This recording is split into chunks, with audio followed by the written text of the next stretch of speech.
answers we now seek cannot be found in books. Our individual journeys must now become linked to the looming battle of our world's salvation. The journey will begin at the Island of Dawn, a mysterious new addition to our maps. Long ago, when the Titans, Arun and Shara, fell asleep, they dreamed our world into existence. A world where races have finally come together as one, to forge a new alliance of equals, to turn back the coming tide of destruction, and stand against enemies who would turn their dream into a nightmare. When the island first arose, we arrived as explorers to discover and to understand. We discovered only death.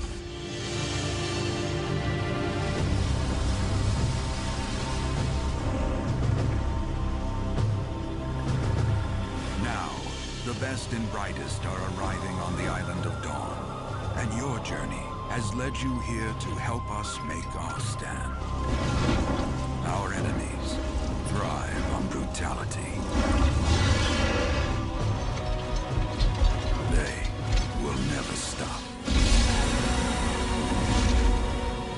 But here, on the Island of Dawn, we will rise again and turn the darkness back into light.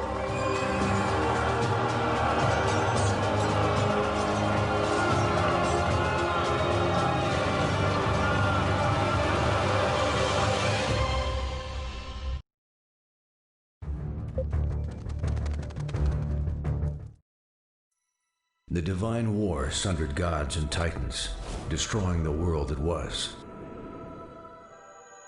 Amid the tragedy, a single drop of hope coalesced to preserve one tiny part. Sheltered from time, a mystical tree grew, giving fresh eyes the power to see the world as the gods once saw it.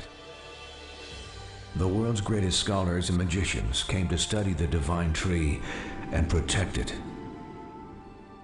They magically erased the island from mortal records. But not before the forces of evil sent their own champion.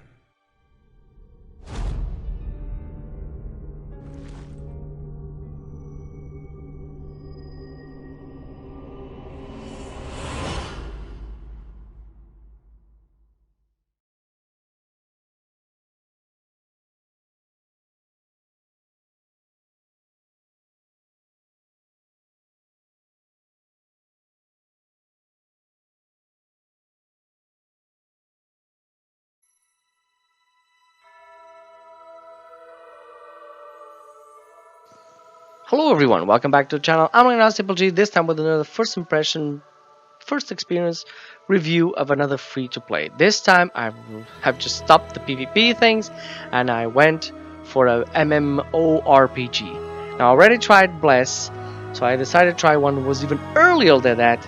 It was called Tera. Now Tera is not like Blessed. It's not much better than Bless, but it is certainly better. Now, right at the beginning, you have a lot more races to choose from, a lot more jobs to make a selection from. I think Bless had like 6, and 2 genders. This has like, I don't know, 20. I think it's about 20 for it. It has a lot. It has a lot of diversity between jobs, where you want to be a cleric, you want to be a magician, you want to be a warrior, and then races and genders. There's also a lot of diversity in it.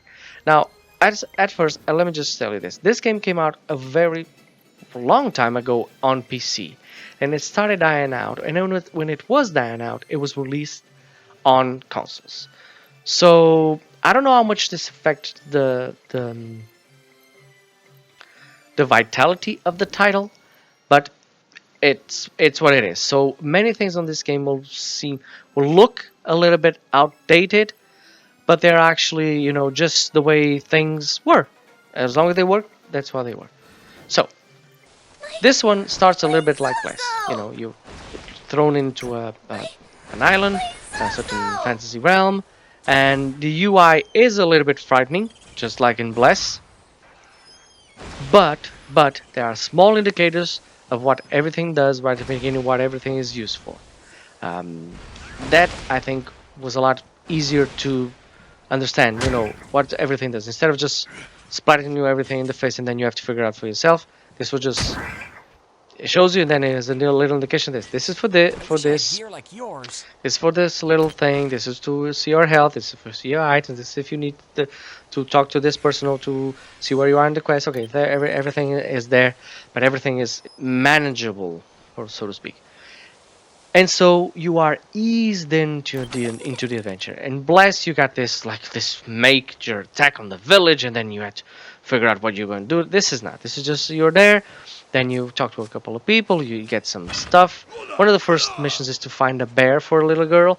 And I was like, oh my god, it's going to be like picking up potatoes for those guys in Blessed, for those villages. But it's not. It really isn't.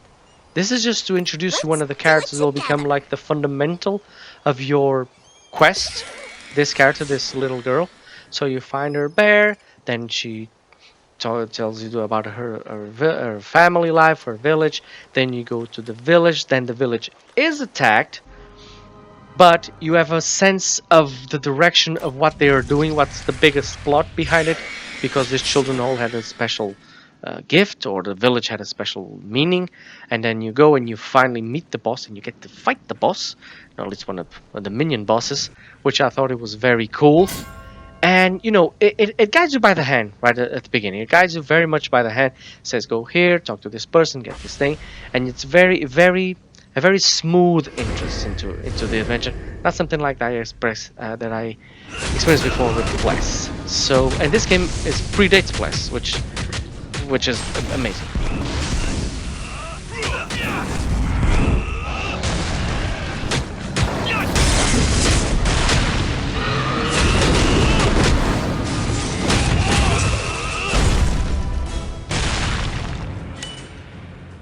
So after all this, after you've done all this, you know, the cavalry appears, the knights appear, you are then talking to them, and they say, oh, you should join the fight against this great evil that's coming, that's building, and for that you have to go to the capital, and then you get on this giant, it's not an eagle, it's a combination between a lion and an eagle, and you fly through the kingdom, and you see different mountains, and you see the city at far. You know, this is really unmade. This is like this is what you want to expect when you were expecting playing a fantasy game. You want this, soak in all these little things and think, oh, what's that? Where am I going there? Am I going to go to that mountain? Oh, what's how the town? Then you reach the town. The town is big. It's really big. Just walking around the town, it's really big. There's a bunch of merchants, a bunch of NPCs that will give you directions, talks about the world. You then go to the office, and there's a guy that doesn't like you. There's this dynamic between you being accepted and not accepting the tasks that you need to do or should do to get accepted. You know, it's interesting. It really got me hooked. And by the time I was supposed to stop playing, I said, oh man, I really want to know more about this universe, about this story. So yeah, it was really good first experience. What drove me into all this, and it drives me into fantasy and all these realms, is the story. If I think the lore is interesting enough, I don't care much about the graphics or the way you play or the way you fight. I think that's what keeps you engaged with the story. Is okay, I was trying to help this little girl, and now I'm into this deeper universe. What's going to happen next? So, I had really trouble putting down the remote, and I was like, man, this was good. This was a good experience.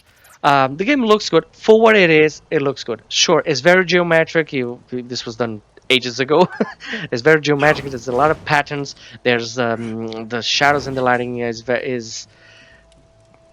It's standard. Textures are very geometrical, but they're there. Character modulation is very good. They all look amazingly well. Another thing that really attracted to this game was the combat. Now, most times in this game, in Blast, and in other games, even in Genshin, that I'm playing right now, combat can be very fidgety. It doesn't respond very well. You want to do things that it doesn't do. This one, no. This one, every time you press a button, it responds immediately. I was fighting with a brawler, and I already fought with a brawler in Ashura's Wrath. Ashura's Wrath, you also fight this type of brawler, and I felt the same way. The same, you know, the impacts, the way you can gather enemies and use your specials, and you have a lot of specials that you can use. You can also put the specials in whatever button you want. You can configure it to the control however you want it, something you can't do in most games. In this one, they say no, if you're comfortable doing it, you just put jump here, put running there. So, and there's a lot of commands. That's one of the things that the UI has that I don't like, and the game has, which is there's a lot of commands. You know, if you have buttons for everything, and then you have combinations of buttons to do stuff. I mean, once you use them all, it becomes really fun, but it also is kind of daunting trying to manage everything. Not that you can manage, it's digestible, but it's just, you know, a lot. And, you know, fighting was really good.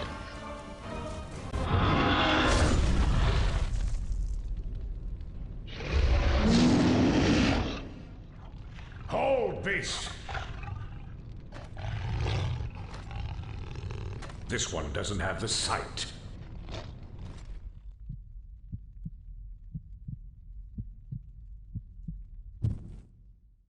Another thing you have, of course, in this game is the inventory. The inventory is Diablo-like, I mean, which means there's a lot of stuff to put in. But because this is eased in, they won't give you like 300 items right at the beginning and say, okay, here you go, manage this. Okay, put whatever you think is best, and you don't even know how the game works, and you put it in. No, you have little things that give. Oh, here's a necklace for you. Here's a new pair of pants, or maybe a new knuckles, or a new armor. And this thing is all very eased into it, so it's all very digestible. You know, you get a little thing, and you go through it and sort it out, and then you get another thing, and so that was really cool. So yeah, digestible is the word I was looking for. I'm sorry I make so many references of food, but it's always on my mind. So yeah, everything in the game is very familiar. I mean, I'm not saying that you should try Tera right away, right now. Okay, just apply Tera. I think you should give it a chance. I think that, of course, it's competing now with games like Genshin and Final Fantasy 15, so it's probably not on its best legs. But I think that if the developers put a little bit of time on it, just, you know, give it a new, fresh coat of paint. You know, maybe rework the UI a little bit. Maybe rework the textures and the lighting, and the character modulation is good, and the buildings also. I think this game could go a long way. I think maybe the developers stopped because they went to bigger and better things. Maybe they're working on different companies, but I cannot say this is a bad game. Now, like I said, I haven't tried it fully. I only tried it a little bit for, like, I don't know, 20 hours, 19 hours, something like that. See you later, friend. It wasn't a lot. And in these hours, you have to count also that I was reading to the NPC talks and all that. So it was like maybe between 2 days and a week that I was playing it. So it wasn't that much, but it was enough to keep me interesting. And to say to you that you should try it. I don't know if you'll fall in love with it. Maybe you will. Maybe you'll find something that you like in it. It's not a modern game. It doesn't have like all the modern stuff.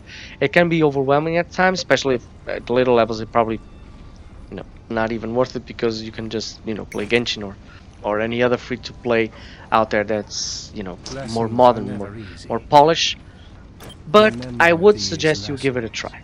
Just give it a try. Keep an open mind. Give it a try. The game is a little bit better than Blessed. It's just, you know, it just floats above the water. It's not soaring through the sky, but it's also not, you're not not going down like Titanic. It just has enough to keep it going. And remember, this is an old title. This is not recent. This was not released in 2020. I played it in 2020, and I'm telling you, it's better than, not better than most, but it's good enough. It's good enough. That's what I'm saying. So write down in the comment section if you've played it, if you liked it, if you didn't, if you left, why did you leave, what's more at the end game that you didn't like, because, you know, this is a short review.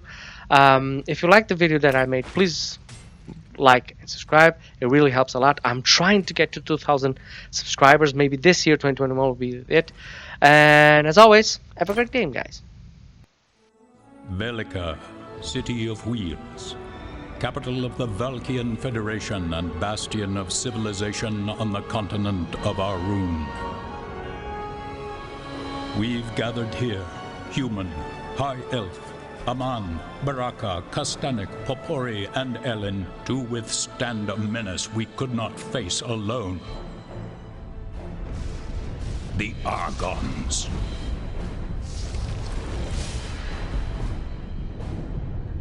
Across the sea on the continent of Shara, our armies are fighting the Argon threat to a standstill. For now.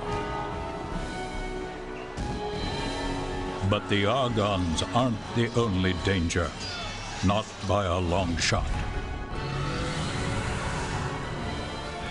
With our army on the Argon front, monsters on our frontiers have become bolder. They've plundered entire towns, and we can't let the home front collapse.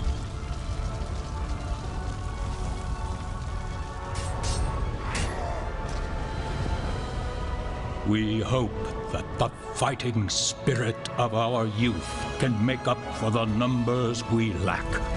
Who knows, maybe you're the next alien. Valek knows we could use one.